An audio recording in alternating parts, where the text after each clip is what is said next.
नमस्कार मित्रांनो, त्यांच्या मैत्रिणींनो. आज मी बॅकचा वर्कआउट करणार आहे. तर बॅकचा वर्कआउटसाठी मी एक छोटासा ब्लॉग तयार केला आहे. तर मी तो ब्लॉग तुमच्यासमोर सादर करत आहे मित्रांनो. सकाळी उठून मी माझ्या भाच्या संग मस्ती केली. त्यानंतर मी देवदर्शन केले. स्वामींचं दर्शन घेऊन झाल्यानंतर मी प्री वर्कआउटची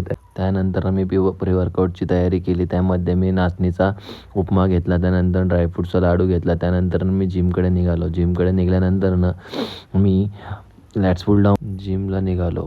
पुलअपचे मी 3 सेट घेतले. 3 सेट झाल्यानंतर मित्रांनो मी घेतलं बेंटो रोमध्ये बॅक स्ट्रेट ठेवली. डेडलिफ्ट पोझिशनमध्ये पूर्ण 3 सेट कंप्लीट करून मी वन आर्म रो मारलं. वन आर्म रोचे पण मी 3 सेट घेतले. पूर्ण फॉर्ममध्ये 3 सेट मारून झाल्यानंतर मी निघालो लॅट्स पुल डाऊनकडे. तर लॅट्स पुल डाऊनचे पण मी 3 सेट घेतले.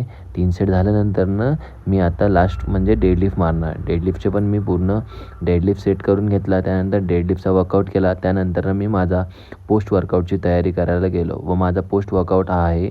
त्यामध्ये पोस्ट वर्कआउटकडे मी फक्त फायबर्स, प्रोटीनकडे लक्ष देतो. जेवढे प्रोटीन खाईल तेवढा पंप चांगला येईल. त्यामध्ये माझा सर्व गोष्टी पंप झालेल्या दिसतील तुम्हाला. त्यानंतर तुम्ही बघू शकता की पूर्ण बॉडी पंप झालेली आहे. पंपमध्ये मी तुम्हाला बायसेप दाखवतो, पण मागचा शूटर असं बघतोय जसं काय त्याचाच बायसेप पंप झालेला आहे.